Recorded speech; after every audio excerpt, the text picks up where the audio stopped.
So we've covered a case lightly where strep and Lyme interacted for kids' behavior, and we kind of got a little glance into what pandas can look like. But now we're going to go digging deeper with Emmy's case. And I first just kind of want to give a little background info on what is PANS, what is PANDAS. It's kind of a relatively new diagnosis, even to traditional medicine. And just breaking it down, PANDAS is pediatric autoimmune neuropsychiatric disorder associated with streptococcal infections. Hands, I would consider very, very similar as far as like day-to-day presentation in a kiddo, but it's pediatric acute onset neuropsychiatric symptom. So I kind of want to talk through with you guys. Um, both of Emmy's parents, Courtney and James, are here, and I think it's really important to kind of like lay the background that strep was kind of recurring for you guys. It was going on, but you were already in this world. Like functional medicine wasn't entirely new to you guys. James is a chiropractor, so definitely you guys are like equipped to see things in a different perspective and also just see a ton of people and a ton of children. So this sort of behavior change was definitely maybe something that, one, it's not the norm, but two, you were more equipped to see, I think, quicker than other families maybe could. So, kind of when we started talking last fall, we had a clarity call before her tonsils and stuff came out. Where was she at that point when we started talking? So when we started, it was we noticed a drastic behavior change overnight. And we actually did go the antibiotic route at first, and it completely switched her back to normal, where she wasn't raging at us, she wasn't aggressive with any of us. And I would say when she first started, it was more like over the top tantrums.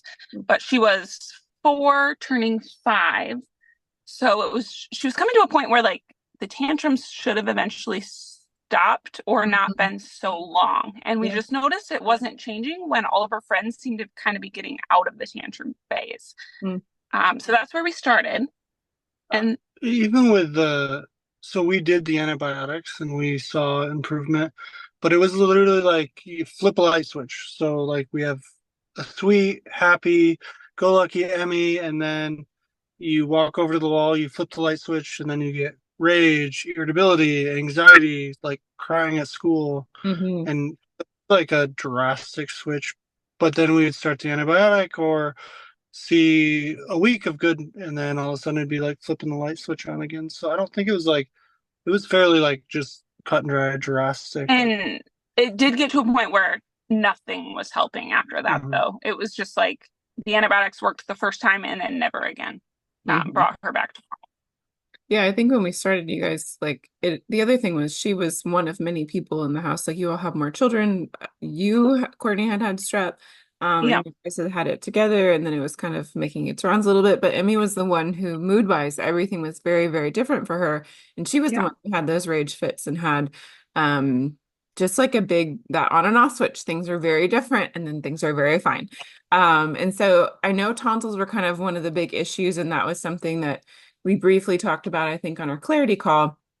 And as you guys work through the antibiotic routine and things like that, I think a recommendation was eventually made. So like what was kind of the care you were experiencing at that phase where you were before we started working together? We had so Emmy got strep throat. She was sick for Couple a days. couple days, got out of it. And then we were eating dinner, and Emmy's like, "Oh, Dad, it's like hard to swallow." And I was like, "Really?" And so I told her to open her mouth, and her tonsils were like almost touching. So we had worked with a nurse practitioner several times. It's, fairly crunchy, fairly functional medicine oriented. Mm-hmm. Um, I called her, I think it was like a Saturday or something, and I went to her house. We got antibiotics because the tonsils were so close. The problem we ran into and the reason we took the tonsils out is we couldn't get the tonsil swelling to ever recede. Like they were always swollen for like months on end. But other than that, that was our nurse practitioner knew of pandas, and her and I were chatting about the risk of Mm-hmm. what would happen if we left the strep untreated. Because I mean, being as crunchy as we are, we treated it with like the traditional apple cider vinegar and garlic and Right. manuka Yeah. honey and all of the things. Yeah. And then after the care with our nurse, she recommended a specialist in that was it. And we reached out to the specialist twice. I left voicemails twice, no call back. Mm, And luckily, through a friend, we were referred to you. hmm. And we really had nowhere to go. We were kind of lost. Yeah, and at that point she had like I feel like behavioral things were difficult and they kept kind of building. Like she went through a phase where she didn't want to wear any socks with her shoes. She was No. starting to need things a certain way. There was a little bit of a hand washing phase where she needed to wash, but some of the pandas kids I see are washing their hands 50 to 75 times a day. She wasn't quite there, and there was still that like a little bit normal, a lot of bit weird, back and forth light switch Yeah. kind of thing. And you guys had pulled, before you came to me, you looked at strep antibodies. They were high. They weren't insane, but they were definitely high. And those tonsils came out. So when we started working together in January, the rage piece, I think, really started to come into play more. And I think too, the more I see children with pandas or PANS or even adults, because I don't find that it sticks to the pediatric population, it can occur completely the same in adult. Um, what you're usually going to get is questions about mental health diagnosis, right? It's a kid, all of a sudden we have these onset changes. So what were kind of things at that phase that were going on in your house within me that could have maybe led that direction? Definitely like the OCD type symptoms. Like, OCD was actually what got really bad in December. We took a trip to Mexico and she is like our happy, carefree traveler. And that's when OCD went like wild. yeah, She, I touch um, this. Am I okay to eat this? Am I like just all kinds of just weird. anything wet, if we walked by a mud puddle, she would be like, why is the concrete wet? Why is that bench wet? A little girl splashed me with water. Is that okay? And everything, I guess the OCD presenting as her questions with questions, am I okay? Like, I touched this, am I okay? And that's when I Mhm. actually started Googling, why is my child asking for reassurance on everything that she does? And Mm, that's when it came up in Google. Another marker for pandas was constant reassurance, and that was a form of OCD, and I didn't realize that. yeah. So that got really bad in the house. We also had like if you went to bed, if you didn't give her two kisses, it was Mm, like a huge hour-long fit. Or if you gave her three kisses instead of two kisses, we'd have like an hour-long freak If out of he just turned the light switch off instead of me, yeah. or if he tried to cover her, sometimes if he even came into the bedroom, she would be like, get out of my room to him. Like she didn't want him anywhere near her. yeah. And it would be so easy for these things to be categorized as a ton of other stuff, but I see it recurrent, consistent with pandas and pans. There's always a preferential parent, typically, or a preferential, sometimes a sibling, that's like their safe person. And then there will often be a person in the house that is their enemy or they don't want to be around that person. And if you learn about strep and strep carriers, which I go back and forth on whether or not that's a thing because strep is so rampant and we're just seeing such big issues globally since the pandemic. But a lot of times the child can purposefully avoid a strep carrier or they can kind of mark someone that way. And a lot of the OCD inhabits hers didn't entirely, but they go back to cleanliness. So sometimes for her, it was like the dog touching her, a fork touching something, the cleanliness food things. The food thing is something I see all the time. We got 4-year-olds reading expiration dates in the refrigerator obsessively. Like that's not normal. And it does pop up out of nowhere sometimes, and it can be related. And what's going on is that strep infection is typically crossed over through the blood-brain barrier into the brain, and we have a lot of inflammation going on, and the immune system can wrongly start attacking the brain and creating all sorts of oddities kind of in the mental health varieties. I think too, some of her things like you could write off as preference things. Like you're right, like she was 4 or 5, you're kind of moving into like being a little bit more your own lady. Like I want to sit there, I want to do this, having choice. But it was like she didn't want to sit on the wrong side of the plane. And that was like a whole issue, Yep. right? Where she had to be carried off. I do think too, the bedtime stuff is so important because separation anxiety shows up in lots of places. The bedtimes when we started talking too, let's talk about the length of what was going on there. And like, Yeah. could you put her to bed and then walk out? Was that an option? And if not, what happened?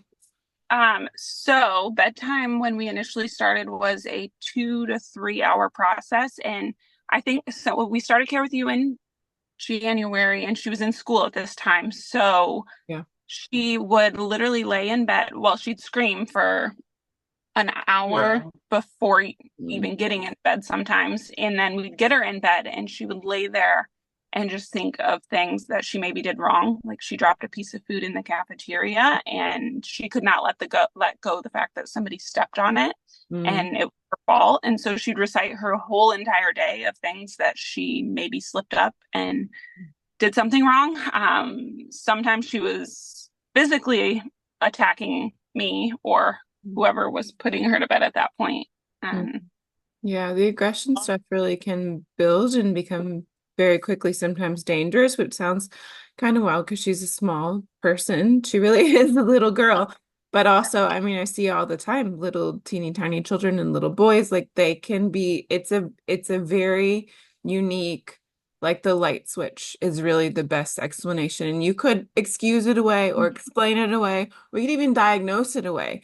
Certainly the light switch thing could match with bipolar disorder or portions of that, but that's absolutely not what's going on. And so, one, this feels overwhelming maybe at this point, but two, we're gonna get to where she is now. But I think when we did our intake too, you guys were like very clear, like this is definitely PANDAS. We've had the strep, we know what's up. And as we started pulling symptoms out, um, I kind of pushed in on some more things. She would complain of leg pain sometimes and she would be tired. We talked about how she was an active little girl, but she could run, but not very well and not for long periods of time.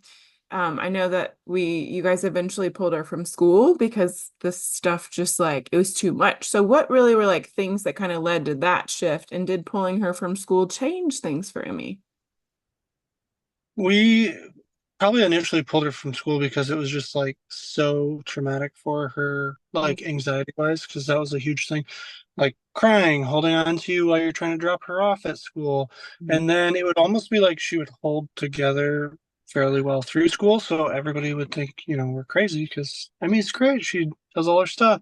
And Mhm. then by the time you would get her into the car after school, it would just be like, oh my gosh, Lexi looked at her the wrong way, and it would be like Mhm. scream the entire drive she would home, or attack her like hit sister her home sister, on the or way home yeah, sometimes.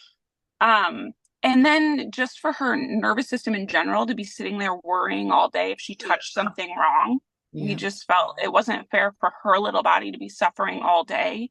Yeah. And not saying the teacher wasn't necessarily loving, but she couldn't get the constant reassurance from me every 2 minutes that she actually needed. Yeah. Yeah. And for us, I felt like the timeline was absolutely perfect. I mean, I think we really started care, what, March, April, and then she had the whole summer to kind of heal and get back to where she needed to be this year. Yeah, we started addressing like strep right off the bat, and you guys were super game to do a full panel to see what kind of infections were there. She was also complaining of like shapes that her eyes could see sometimes. And of course, when we're working with little people, sometimes they have like trademark ways of explaining things, but floaters are pretty common with Lyme and co-infections. And where you guys live geographically, like Northern Indiana, Southern Michigan, you guys do a lot of traveling and camping. Those were kind of clues for me. And she was also just hyper flexible. And we kind of talked too through, like James, you're a chiropractor, so you would adjust her. She would do red light. Things would be really good for a little bit, and then she would really lose it several hours later. So for me, those were kind of signs that like these things are prompting a clearing response, and we're seeing those behaviors come up hours after. And when we got her test back, we did. There's Lyme there. There was Bartonella, which I find that Bartonella, when there's rage attached to pandas, is almost more of a driver. When there's OCD, Bartonella is almost more of a driver. And Bartonella, there are 40 different species in America, carried by cats and fleas and little bugs and ticks and all sorts of things.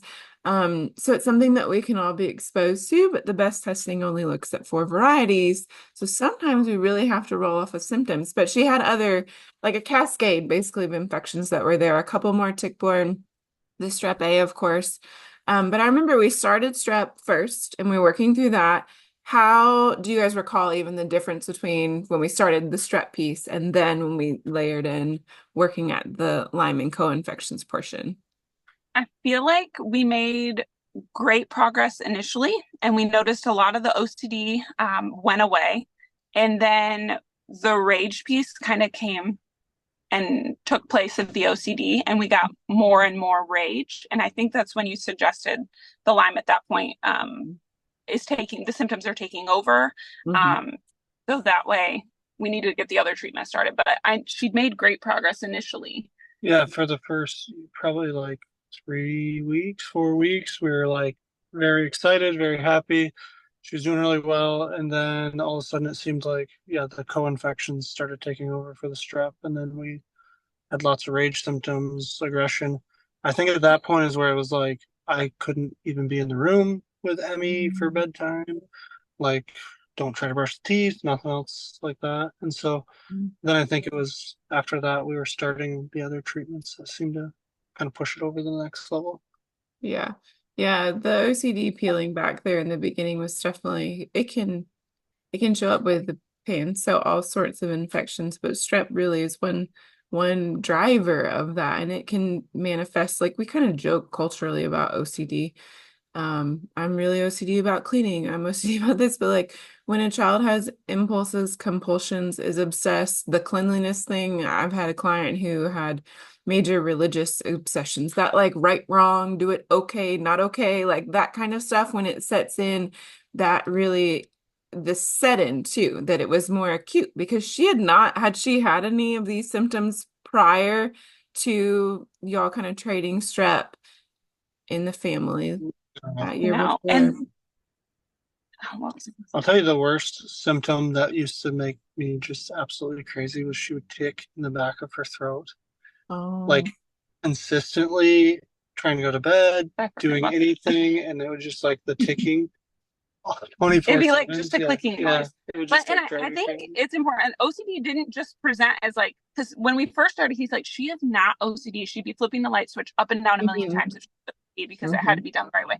But it was like simple things like she didn't like the way her socks fell with her shoes, or she wanted her sleeves rolled. But then it was just like the constant, literally every 2 minutes, she'd be asking us if she was okay. Yeah. And you wouldn't think that was OCD traditionally, but Yeah, the sensory preferences are huge. They're like they show up in lots of different ways. And sometimes we mark progress by when kids are able to keep their clothes on, which sounds a little bit insane. But for a kid who hasn't and then, doesn't want to wear certain things and then they're able to flex with whatever's purchased for them, like that can be more than just extreme preferences. There can be more. And I think once we started addressing the whole group of infections and really started teaching Emmy's immune system because she is under 7. So her immune system was still developing and figuring out what is Emmy's body and what's pathogen and bacteria and viruses coming at her. A lot of herself kind of started to surface. So once things started to get better, was that like oh, we're all clear now, or was it kind of an ebb and flow? What was it like to start seeing progress?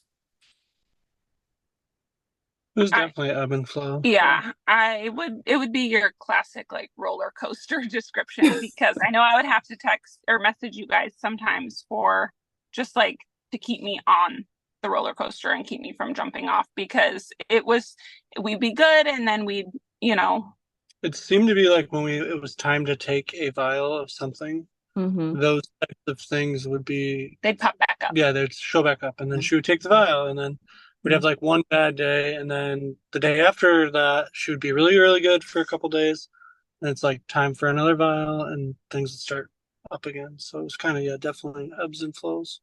Yeah, yeah. And I think that part of pandas, before you even start addressing it, is the absolute worst part because you never know what's going to happen. You don't know if you're about to fly with a kid who's losing their marbles for 2 hours, or if you're going to fly with a little saint child who's funny and witty and happy and content. I think one of the things that I find really important to communicate anytime that I have an audience is what does it look like to have pandas in your home? Not just for the child who's dealing with it and inconvenience and scary and all the things, but what effect did it have on siblings or on your family life? Or like I know you talked about pieces of those, but maybe parts that were hard or ways you guys had to modify or things that you kind of grieve at this point now that we're kind of more in the clear. What's come up around that? I think the best word to describe it is chaotic. Mm. Our household felt very chaotic. And we joked, or he joked one day that maybe it'd be best if we just split up and I could have her half the time and you could. And we were obviously nowhere near serious when he said Sure. that, but it was just like it did seem easier at some point just to be away from her. Yeah. She would attack her little sister was Yeah, that was her little sister and him were like the primary people she would attack. We'd get into a car after school and she'd take it out on her sister. Or there was points where Lexi wouldn't even be alone in the same room with her because she was Mm-hmm. literally terrified to be there. Yeah. Yeah. and it would even be like, a simple trip to the grocery store where we used to all say go to Costco together. We couldn't go to Costco together because if Emmy sat in the wrong seat in the cart, it would be like a huge scene. Or, we quit going a lot of places just because you'd be good 1 second and then you'd have an hour of people thinking you're abusing your kid because she's screaming, trying to drag her out of the store, or yeah, those types It of just things.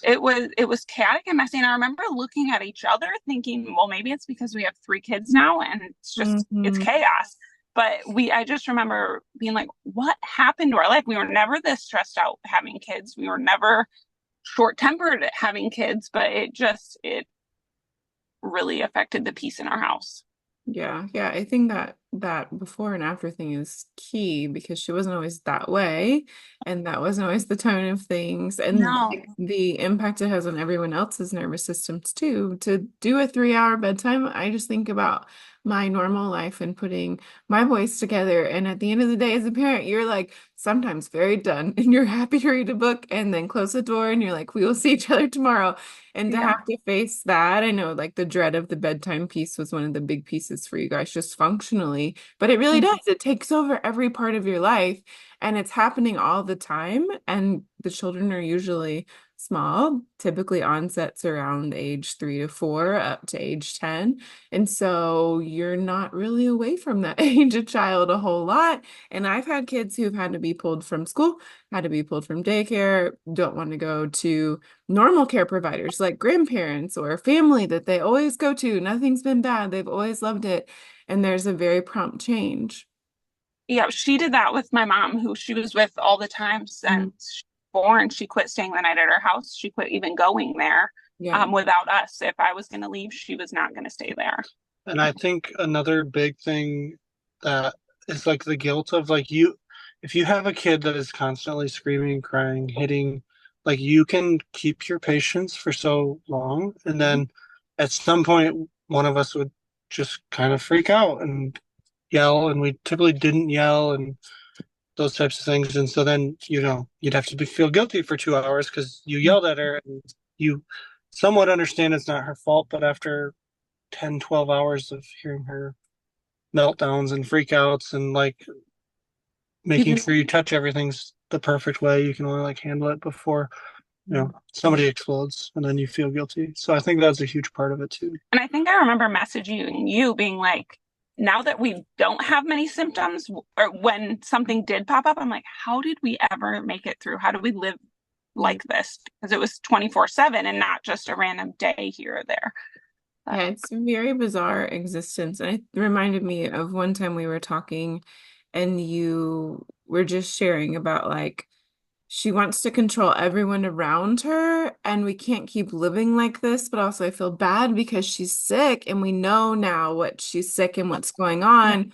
But also, I literally cannot be bossed around for 2 hours at bedtime. yeah, And just like conversations that we had, which I think support for pandas and pans parents is not there yet at all. The conversations and the spaces that you can go into are as good as a Facebook chat room because it's relatively new, and that can be so scary because pandas can cause such regression, and it can be there just can be so many factors that can intersect with it for different kids. So it shows up lots of different ways in lots of different families. I've had kids fully lose language and skills, and other kids who just lose their cool all the time and can't handle things. But I think we talked a bit too about, and I tell clients that like your child is sick right now. That doesn't mean that they get to continue the behaviors that they're continuing.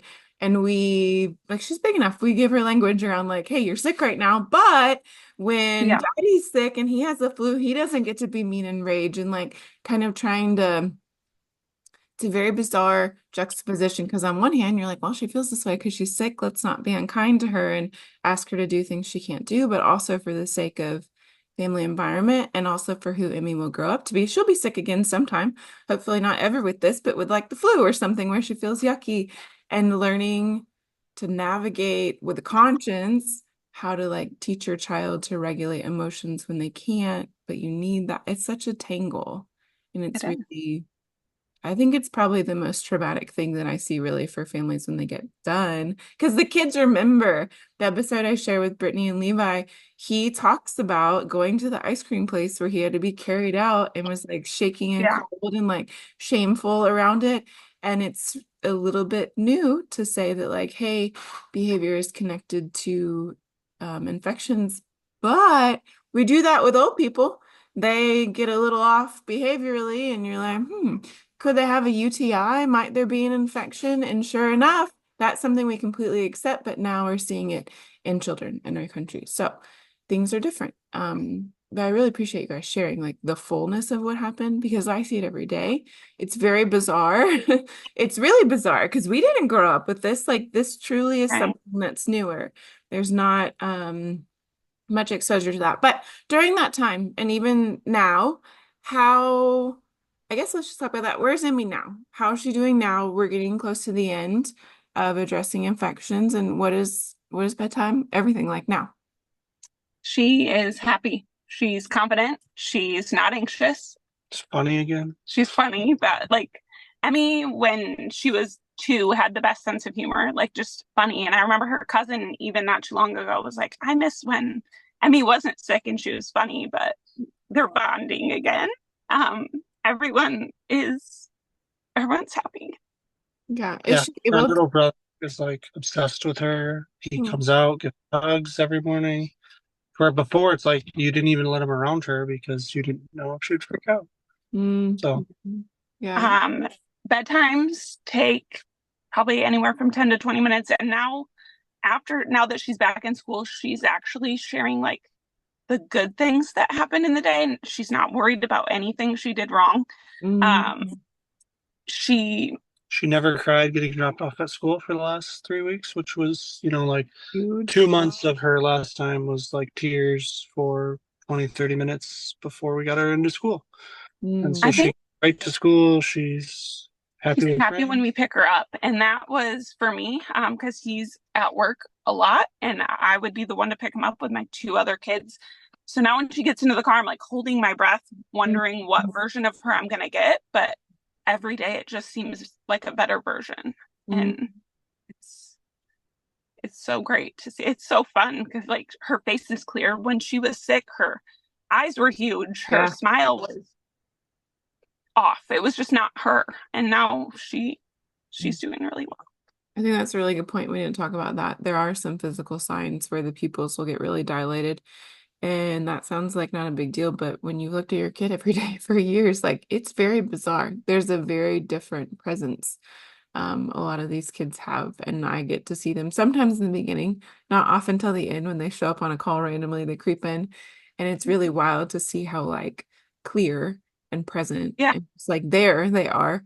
And I know that that wasn't the case when things started, but I really appreciate you guys sharing. I would love if you can maybe think back through the process and share because so many people are not familiar with this or even are blessed to not be familiar with chronic illness. What is something that someone did to care for you all, for Emmy, for your family, through this time working through PANS and PANDAS with her? I think my mom was probably this one of she would take her whenever we asked and whenever we needed, even if it was like, hey, go to the grocery store and I'll just come over and be with her because she was one of the only ones we could leave her with. She wouldn't really stay with his mom anymore. Mm. Uh, but I really think, other than my mom, nobody really understood. So it was like we didn't really have any other support. Yeah, yeah, probably just that. It just the problem was I mean did so well, like in public, to where Mhm. she could like a lot of times keep it together for 2 or 3 hours, and then it's like when she felt safe again was when she would like freak out. Yeah. Um, so it took a really long time for people to understand like what we constantly dealt with. And so then what I think the biggest thing as a parent that you can get during that scenario is maybe take the other kids at one point and go do something fun so you can enjoy yourself and be happy, normal. I mean, then we would take Emmy by herself to do things to be happy and normal as we could because we could cater to her more. Mm. Um, but I think being able to get a break from the constant chaos is the biggest thing you can do for your sanity. Yeah. I think it's not obviously discussed enough, but how it impacts everyone else's nervous systems trying to just like co-regulate when Hmm. someone is in your presence that's that, dysfunctional. And I always say it's kind of like you're getting gaslit by your own kid because they were fine and then they're not. And then you're also playing the like, is this real game, which is a real fascinating thing to do with Yeah. the being that you created and have raised and know. It's very bizarre, but that's really helpful. And I think taking breaks is huge and scary because she really needed support and she had preferences on support. And it's one of those weird guilt places again where you're like, do we take care of her how she's requiring at the cost of everyone else, or how do we move forward through this? So I appreciate that insight a lot. But anything else you guys want to share before we hop off? I really appreciate you being open with such a bizarre, but not bizarre, because there are so many children in America who have pandas and pans undiagnosed. And I just saw our pediatrician 2 weeks ago, and she said, I think this is the thing that I see the most of that I have a hard time getting people to understand, because it is so new and rampant. So I think the biggest thing is if you like have any inclination that your kid is suffering from it, I think you have to fight really, really hard to get somebody to actually give the diagnosis for it. And so, I mean, really, you almost have to use a third party lab to even get testing or like those types of things. So, I don't think if you have a thought that your kid has PANDAS, the worst strategy is to go to your pediatrician if they're not first in it and try to get a diagnosis because I think that's where you end up with like, oh, it's just the tonsils or it's, Bipolar. bipolar or like they have ADD. And so I think that's the biggest thing. If you have an inclination that the kid has pandas or limes, Or I just think you something have to feels like reach out like their different. Yeah. tantrums don't seem normal. Yeah. Or, why are they all of a sudden aggressive with me? But I remember for us before we got started, he was a little bit like, this lady's on Instagram. We don't know her Yeah. and she's not local to us, Yeah. but just find other ways of care. And for you, it was truly life changing for us because we Yeah. were at a point we were so hopeless and so lost on where to go. And I remember one night after a 2 hour bedtime, I walked straight into the shower and didn't even say a word to him. And I was like, if God could just lead me somewhere, I will go. And I Mm. literally like was like, I'm gonna email Elizabeth and get started. And I walked out from the shower and was like, I'm paying in full and we're getting started. And we have never looked back. It has just been incredible to see the shift in her personality and where she is now that we would not have gotten anywhere else. I'm so glad y'all took the leap. It is hard, really, to find a provider who can help or who will take it seriously. And I think a key too is finding someone who's had success with addressing chronic infections and strep. And I know you guys had a friend connection, so you had a little vote of confidence, but I think even that friend wasn't very far along at the beginning of care. So it really was like taking a wild, magnanimous issue and trusting essentially a Yeah. stranger Yeah. with that care. But I do appreciate it. I'm really glad. Obviously, we're all glad because Yeah. Emmy is back. And And it didn't come with nasty side effects. It was still her body, the power of yeah, her own body, mm, healing her. yeah, that's such a good word because it really is adjusting her body back to what it should have been able to do Yeah. before the infection kind of really hijacked her immune system, which for her, in my opinion, the Lyme was probably there dormant before the strep Yeah. came. and it had hijacked her immune system to where it couldn't really respond to a normal infection that a lot of kids get with any sort of, sticking recovery. And if we hadn't figured out that piece in the Bartonella, you would have kind of done the same roller coaster. So if any message I have around pandas is it's usually not just strep. There's usually more. And it's not usually just pandas or pans. And I always say when parents are like, which one is it? I'm like, one, I don't treat or diagnose. Two, I don't care because we're going to get better. It doesn't really matter what it is, but these infections are there and they have to go. We have to teach that immune system. So appreciate you guys sharing, and Yeah. hopefully this will help some other families kind of discern what's going on in their own households because it really can be so isolating. Yes. Thank you for having us. Yeah.